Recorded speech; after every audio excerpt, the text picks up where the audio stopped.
And what is going on, guys? My name is Damon. I'm joined by our co-host Enrico. Today we're going to be talking about our musical journey, how we started music, and what we used to watch on YouTube or maybe on TV to get inspired to make music. You know what I mean? Yeah, fair enough. I like this topic. So yeah, let's get straight into it. Enrico, would you like to start us off? Okay, so my musical journey, I mean, I grew up, my parents were like big into like 70s and 80s rock. Like, I mean, I was listening to a lot of like Nazareth, Deep Purple, David Bowie, like just a lot of, and AC/DC. Oh my days, so much AC/DC. Yeah. But what really like kicked me off to like when I started playing guitar was I was like 9 or 10 years old, and my mom took me to Hard Rock Cafe, and there was one song in particular that played, and it was Alice Cooper's Poison, and that song played, and I was like, oh my days, Mom, I want to learn how to play guitar. and I badgered my mom for months and months, and eventually she got me a guitar, and I started going for lessons and stuff. Okay. And my first teacher was like a big metalhead, and he introduced me to like Avenged Sevenfold, Parkway Drive, Escape the Fates, and I really fell in love with like metalcore and that style of like music and the way they play guitar in drop tuning. And that was like me getting into like playing guitar and music, and ever since then it's just evolved more. Like I've evolved like playing and listening to more like deathcore style and death metal music, which it's awesome. But when I got into like audio engineering, I have to say that started like in high school. So my school had like a sound crew that ran like assemblies and like the awards evenings and like the live streams for that. And they took like 5 like grade 8s like fresh into high school, and they took like the 5 with like the highest marks in technology, and I was one of them. And they like taught us how to like mic things up, how to like use a mixer like very basically, and I really like doing that. So after high school I went and I studied music production and live sound technology, and yeah, we've now like reached present day. Sure. That was pretty much my story. That's one hell of a journey, hey? Yeah, like not really eventful. It was just like little kid hears guitar, wants to learn how to play guitar, learns how to play guitar, finds out playing with buttons is really cool, and then goes and studies how to play with buttons and like make sounds change. Man. But it's fun, and like it's something that people don't really appreciate in like front of house mixing and even monitor engineers. Like the guys running monitors, if the musicians on stage cannot hear themselves, it's not the front of house's fault, it's monitors. And those guys have the world of stress on their shoulders because everything needs to work and the musicians need to be able to have a good time. And they're already worrying about front of house. And they just need to trust front of house, and front of house needs to be able to let the musicians do musician things. They mustn't be worrying if it sounds makakis in the crowd. Yeah. But yeah, that's enough of me blabbering. I'm really curious to hear like your journey into this, because you make some mad music and I want to hear how that started. Yeah, so I mean, let me just dial it back a bit. So I grew up in a very musical family, right? My dad was in a band with, I think it was his best friend, and I don't know, I think my auntie, I'm not sure. But they were in a band that was like literally, I think it's back in the 80s, 90s. Dad, if you're watching this video, please comment down below the you know, the time frame, you know. And if I'm not mistaken, I think they're using keyboards, like old school keyboards, to make this music. And then so like, I mean, that's why I grew up in a very musical background, because my parents were, my mom sings, my dad plays saxophone, the keys, guitar. That's really cool. Saxophone is one of the sexiest instruments. Yeah, he sings too. Like, I mean, yeah, you know. And then also my grandfather, he's also he's a self-taught pianist. So that's crazy. So when I was little, I used to go there. I used to play on the keyboard, and he still has the upright piano, very old school. If I could find that picture of me with a mic and headphones on and me standing in front of the keyboard, I mean, I would, you could put it on the screen. Yeah, put it up on screen. I will find it, and I'll ask my parents. Let's see if you do. But yeah. But yeah. So then from there, throughout primary school, I didn't do anything. Didn't play guitar, didn't, you know, do anything, do all the things that, you know, you're supposed to do, like extramural wise. But I was in choir. I was first a soprano. Right. Yeah, I was first a soprano, and then I moved to alto. That was from grade 4 to grade 5, or grade 3 to grade 5, or something like that. I don't know if I started choir at a young age, but yeah, I don't know, I forgot now. It's been long.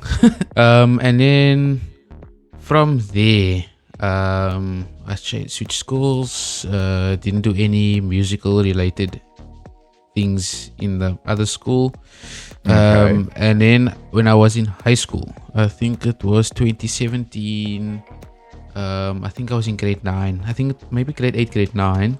But prior to that, I was messing around on Reaper. I don't know if you know Reaper. You probably do. Yeah, I do know Reaper. Yeah, Reaper, yeah. And then I was, because I had no idea what I was doing. And then I was like, I see this plugin, FL Studio plugin, and I was like, what does this What's do? FL Studio? What is FL Studio? So I clicked on it, and it took me to this software, right? Yeah.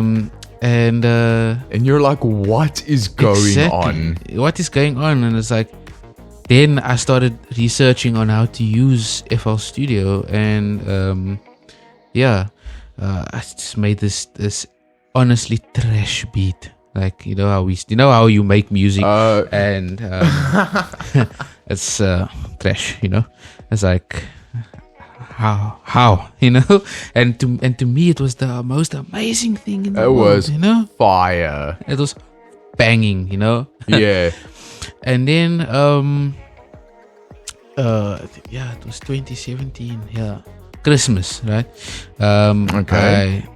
I think I stayed up to open my gifts, and one of the gifts that I got from my dad was, for my parents, was the M Audio Axiom. I think it was 32 Mini. It's a mini one. It's a bit bigger than the Key Station. The Key Station 32 Mini. I think it's a bit bigger than that. I don't know if you want to put a picture up on there. I will. Yeah, I'll swing a pic of the M Audio Axiom up there. Yeah. And then from there, I started making music. Because, and then also, you know, little fun fact about me that most of my friends knew, but you don't know, is that I used to I think make songs, and I used to sing on it. You know that? I used to also sing. I didn't know you used to sing. Yeah, I used to sing. Why haven't I heard any of that? No, because it's cringe. Anyway, it's cringe because it was everybody knows it. I wrote. I think it was actually someone actually ghost wrote it for me. One of my good friends ghost wrote one of the songs. Yeah. And the second song. I think it was only 2 songs that I ever sang/rapped on. Yeah, it was just cringeworthy. I will explain to you tomorrow why I made the song. But yeah. Okay, fair. But yeah, and then I that was like later down the line. And then I just started making these beats, and I started watching YouTube videos on how to, as I said, how to make beats. One of the YouTube videos one of the YouTube channels that I used to watch was Busy Works Beats, right? I'm pretty sure I watched Busy Works Beats like back first when I started producing. Yeah, he's awesome. Like, I mean, like, there's a little bit of a shout out, you know. But yeah, I didn't watch much of his videos, but just some. Always when I had a query I searched on YouTube, and when his videos would always show up first. I was like, okay, let me watch this. But I mean, yeah. So that is that's where I started from 2017 all the way up, and then obviously over time my music started progressing. Yeah, and taking mad shape. Yeah, like you've cooked fire lately. Yeah, I mean, how was that track that I played for you today? Was it? The funkiest of bass lines. I will never stop glazing that bass line. But like, bro, something you mentioned and it like takes me back is like starting out when you're first making music. Yeah, you're making absolute dog water, but to you it's the best thing you've ever heard. And it reminds me so much of, it was this one track me and my mate cooked up. Like, he came and he stayed like a week with me. My parents like went away for something, and he came over and we busted day and night for like 3 days cooking up this track, recorded vocals that sounded like it sounded like we recorded through a tin can, even though I had like a really good mic, but I destroyed this like vocal with reverb and compression. It was horrid. And we blasted this track for weeks on end. Every time we got into the car together, we were blasting this. And I found it the other day, listened to a bit of it, and I had to turn it off. I was like, no ways we were actually vibing to this. You see, I'm lucky on that end that I'm never gonna ever run into this, because the laptop that I worked on, right, this is my dad's old, I think it was old work laptop, and then that was passed down to me. And that when I got it, it was already on its way out, right? I couldn't unplug the power supply, otherwise it was on life support. It was on life support, yeah. And I used to make music on that with my MIDI keyboard and my condenser microphone that I got from Wish. Actually, my dad got it for me for my birthday. And I'd use a phantom power, believe it or not, from the mic, phantom power, and then straight into the laptop. Because I never had an audio interface at the time. I never knew what the heck was an audio interface. What was a sound card? What is a sound card? You know? And yeah, that, needless to say, I have actually one of the tracks that I've actually sang on, right, on my phone. I think it's in my emails, because I sent it to myself years back. But yeah, that needless to say, that laptop gave up the ghost, kicked the bucket. That's sad. Yeah, I lost all my tracks that I made on there, and also with it being on life support, that thing used to get hot and switch off. sometimes I'm think I'm working on a banger track, laying down some things, and didn't save, and that thing will shut down. And I would lose that. And it breaks your soul. You don't even turn it back on at that point. You give up for the night and you go to bed. Many times. Many a time that has happened. And keep your fingers on Control or Command and S.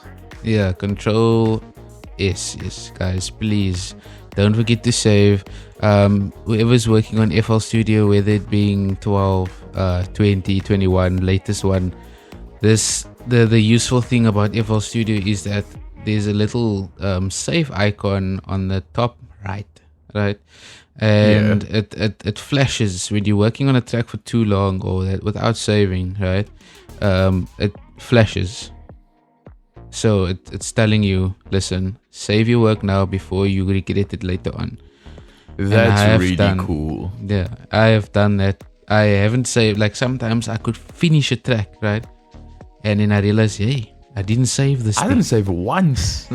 I didn't save once. This thing, I don't know why this autosave is off. But I mean, it's like you're just living on the edge. Just living reckless life, I love living recklessly.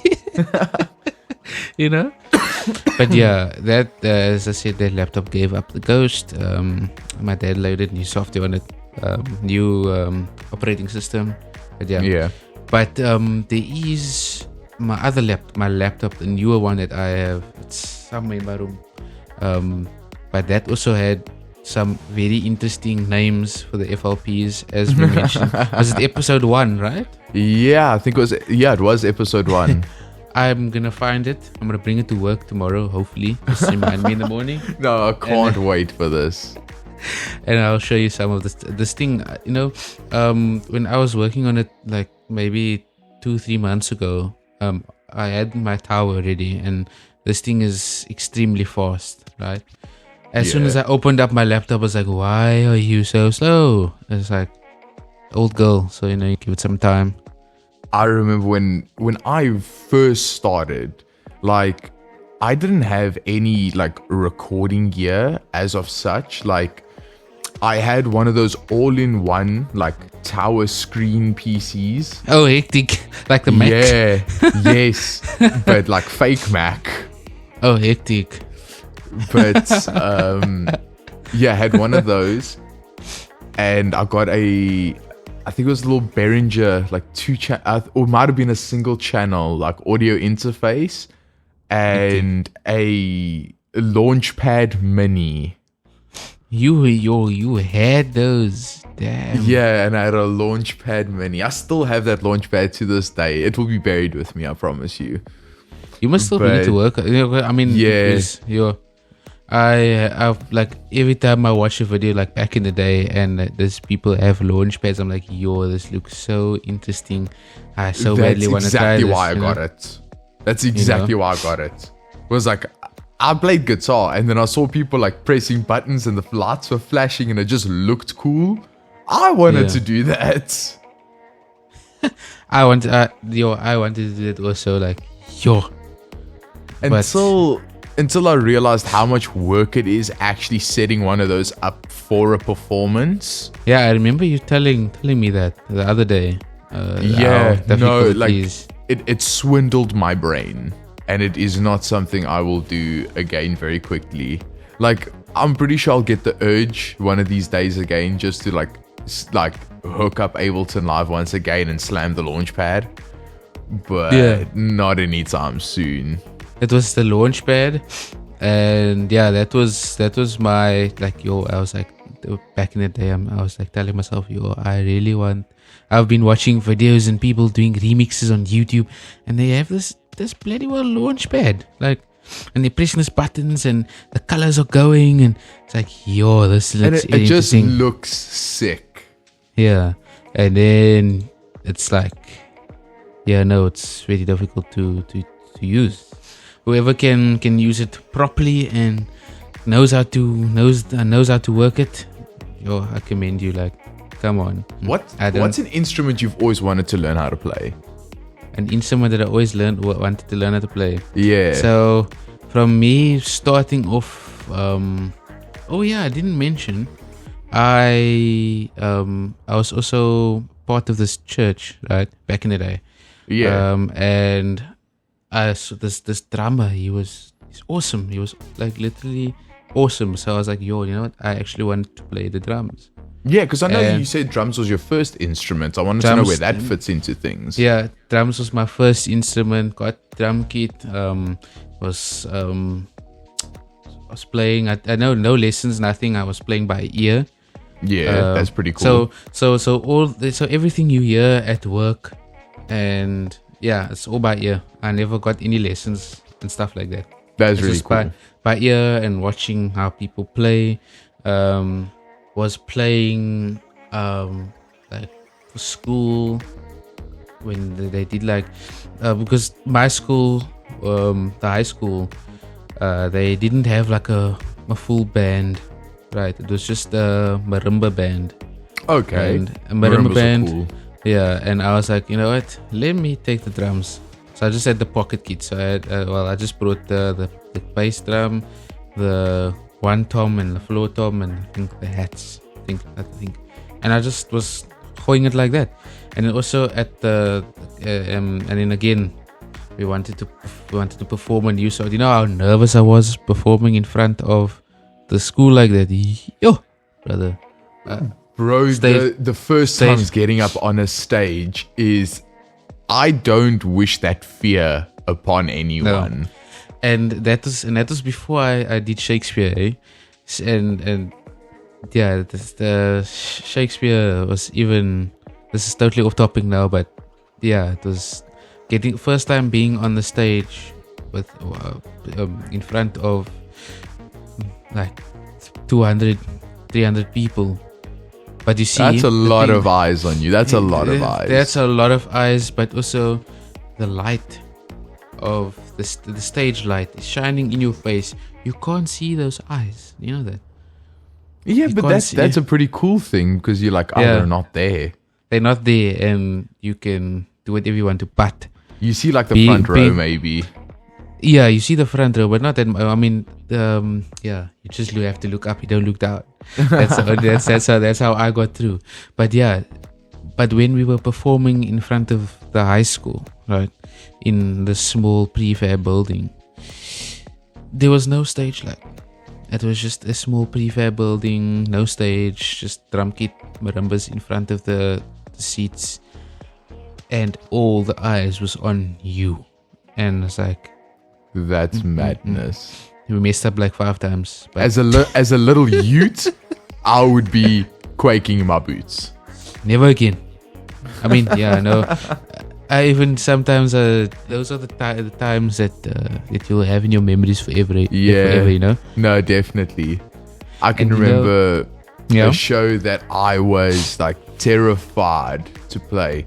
I was like 16, I think, and it was one of my mates. He had a talent show at his school, and he was like, "Hey, yo, why don't you come and play a song with me?"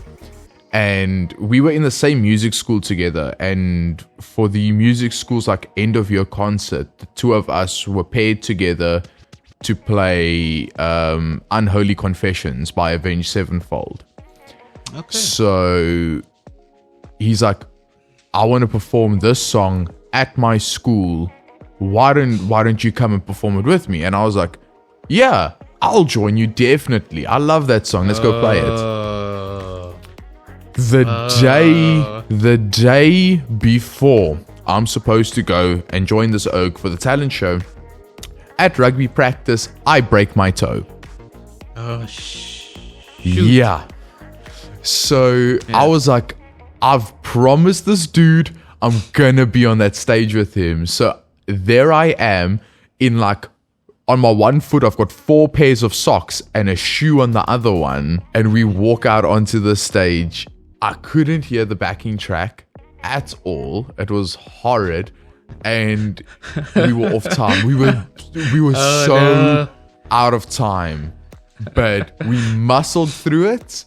And we felt great afterwards. We felt like rock stars. Okay, that's great. I thought it was gonna end badly, but it ended great. No, we started off like really, really off time. And then, like, after the first chorus, we fell into it and was like, okay, we actually know how to play the song. Okay. And it didn't end too bad. Like, there were a lot of oopsies, a lot of like, but yeah, it was fun. Yeah, that's all that matters. I mean, that's what it kind of boils down to, like, fearing getting up on stage and having people look at you and the fear of messing up. Yes. You are going to mess up. But if you are put on a stage, it's because you want to be there and you actually have the ability to be on that stage. So even if you make a mistake, just carry on, because the next time you're on the stage, you might not make that mistake again, and it's just going to get better every time. Yeah. And it's like, once you're on there, you finish, and then you feel so good, you want to do it again. You know what I mean? Exactly. And that's something like, after you get off that stage, yes, you're going to get those who are going to focus on the mistakes that they made. Yeah. But if you didn't absolutely make a mess and you actually got some cheers from the crowd, even if it's 2 people, focus on those 2 people. If it's the whole room, focus on the whole room and the good job that you did, not the mistakes that you made. Exactly. And another, speaking about being on stage, when I was doing the drama for Shakespeare, the drama teacher always used to say, you never, if you make a mistake, right, you never point out that mistake, because nobody knows that you made a mistake. Yes. And you just do something like you clear your throat, or you just look long at something, you know. Yeah, you add that tension. That tension, you know. You hit suspense. That Dwayne The Rock Johnson, and you lift that eyebrow and just exactly. smolder. Exactly. And that's exactly the same with music, you know. You have to improvise. That's the word. Improvisation. Yeah. And enjoy the ride. Have fun. Because if you are going to stand and criticize yourself, remember, no one can criticize you more than you do. So don't criticize yourself, because other people are going to do it anyway. Yeah, you know. So, but enough about this. We are getting a little bit off topic here. Yeah, we actually went on a full tangent, but it was pretty cool. But I mean, it was pretty cool. Yeah, and we did say that we're not gonna go. We're gonna freestyle this. We're not gonna send links. We are doing that this right now. episode is talking about where we came from, how we got into music, some cool memories, inspirations, and so that's actually one thing I would love to do, in the last 10 minutes of this episode. I am going to name 5 of the top 5 most influential artists on my music career, and I want you to name your top 5. Top 5. Okay. Yeah. Sure. So for me, number 1, I've got Motionless in White. Now, a lot of people like to hate on metalcore. I don't really care. I'm a core boy and I love it. Motionless was one of those bands where I heard them for the first time and I was I didn't really get behind the screamy screams. But the more you listen to it, the deeper the appreciation grows for the way they compose their music, the way they build their songs and write their lyrics, the stories they tell. It really got me deep into it, and I love that old school 2000s metalcore vibe that they were back in the Reincarnate album. Number 2 for me is going to be Whitechapel, the good old Knoxville boys, for the reason they are absolutely brutal and heavy. They are still my most favorite deathcore band to this day. I don't think anyone will ever top them.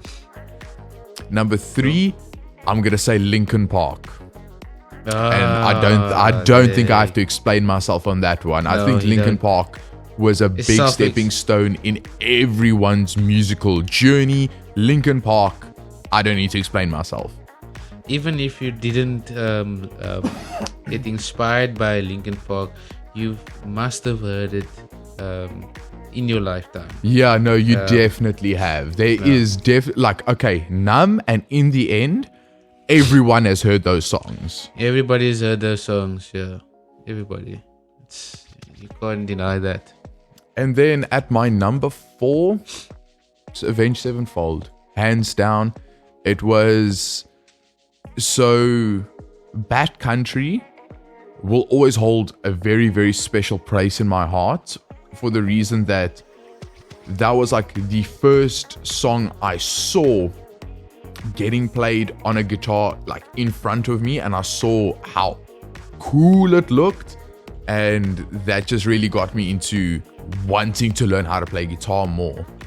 And then at my number 5, I'm going to have to say Suicide Boys. My top 5. Okay, this is what I used to listen to throughout my music career. Yeah. So the first artist that I used to listen to on a daily was Drake. No, people might say, but still, that I used to listen to him in his music. Especially, I used to listen to a whole lot of from his first the More Life mixtape. Nothing Was the Same studio album, Scorpion, and then The Views. But that's a really funny thing. I've never I've listened to Drake songs here and there, but I don't think I've ever listened to a full album. Neither have I. But there's maybe 4 songs from each album. Maybe 4 songs, maybe 1 song, maybe the whole album that I used to listen to, because it really it showed, or it because I saw, okay, this is what I can do. It sounds similar to what I want to do, so I'm gonna listen to it, get some inspiration for it on the tracks, and That was my number. That's my first one. The second one is, I don't know. They're not. The group is not together anymore. But it's Migos. Okay. I think I've heard like one song. That's probably the most common one that everybody. The Bad and Bougie. Bad and Bougie. That's it. That was a time to be alive. I had a friend who could rap the whole song word for word. Word for word. I think we all had a friend that used to know songs word for word. Yeah, I think I'm that friend now. Yeah, the third one, Metro Boomin. I don't know if you heard about that producer, but He's made a lot of music, and I used to listen to his tracks, like his older tracks. Oh well, it was new back then when I listened to them, but yeah, that was something that I listened to, and I'm like, okay, this is also what I want to do. There was a few names, like project file names that was named after like his songs or similar, All right. And it sounded similar too. And yeah, that is obviously gone. So yeah, but I do feel that is a great way for people to learn how to produce and make music, is find something you really, really like and try and mimic it, but in your own way. And from that, exactly, you can build a style around that. Don't copy their music, please. No, don't. To learn, if it's your own project file, literally recreate the song, if you want. Exactly. Learn how the song was made and then make your own. Exactly. Also, I didn't mention, right? I was busy working on an EP with a friend of mine in high school. All right. It was, I don't think, it was none of my music on that EP. It was just free free to use beats that we got from YouTube. That's also something. There's also a few free to use beat makers on YouTube that I used to listen to, and I'm like, damn, they know what they're doing, you know. They know what they're doing. G-Eazy. I don't know if you know. Oh, G-Eazy. I have listened to a lot of G-Eazy's tracks. Yeah, there's also a few tracks. Project Files named after similarly, like exactly how I said now earlier, you know. Yeah. But yeah, that was, and I actually went to go see him perform last year, New Year's, at the Secret. That's crazy. You were at that show? Yeah, I was. That's really cool. You know, the sound there. No, that sound. No ways. That is like, we were almost in front. We pushed our way. Yeah, you know how people were making me farm that night because people are knocking us, and yo, bro, I'm telling you. Yeah, no, it gets boost in the crowd. Yo. And then there was also and we were standing not too far from the stage, and I'm taking a video with my phone, right? And then I'm listening to it back the next day, and like I'm not even hearing sound. It's my speakers. It's like my mic is like just distorting. It's just distorting, and also like you can feel the beat in your chest. Like, yo, it was mad. But there were some local DJs too there as well. Like what's that guy? His name? Sykes Batwini. Okay. Yeah, he was there. There was some, I don't know, it was Youngster CPT, then I don't know, Shoma Josie. He was there too. No, it sounds like it was a show. It was a show. Yeah. And then Jay something. It's formerly Mikasa, you know? Okay. Mikasa's a treasure. Yeah, I used to listen to that. And then also, this is number 6 most likely. Yeah. Liquid Deep. Liquid Deep. Okay, that is a foreign name to me. Don't you know Liquid Deep? No, unfortunately not. You don't have to be alone. Don't you know? Oh, I do know that song. I didn't know it was Liquid Deep. It is from Liquid Deep, yeah. Crazy. But that is just my young days that I used to listen to that, because the beat was catchy. That's what actually got me into music, is the drumming and how I wanted to make beats that people can dance to, people can sing to, rap to, that, you know, just to make a difference, you know. Yeah, you just want to make people vibe. That's how I started what I wanted to do with my music. I wanted to inspire people to do what they want. I mean, that's why I post those beats on my YouTube channel for free, so people can use them and make some absolute fire with it.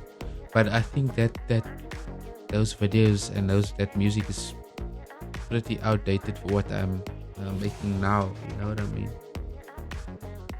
Yeah, let's get to that next level. That's going to be the end of this episode. Yeah. Thank you so much, guys, for joining us. If you like this, leave a like, comment, and subscribe if you feel so inclined. Thank you so much. My name's Enrico. I'm joined with Damon, and this was the Audio Gents podcast. We'll see you next week. Cheers. Cheers, guys.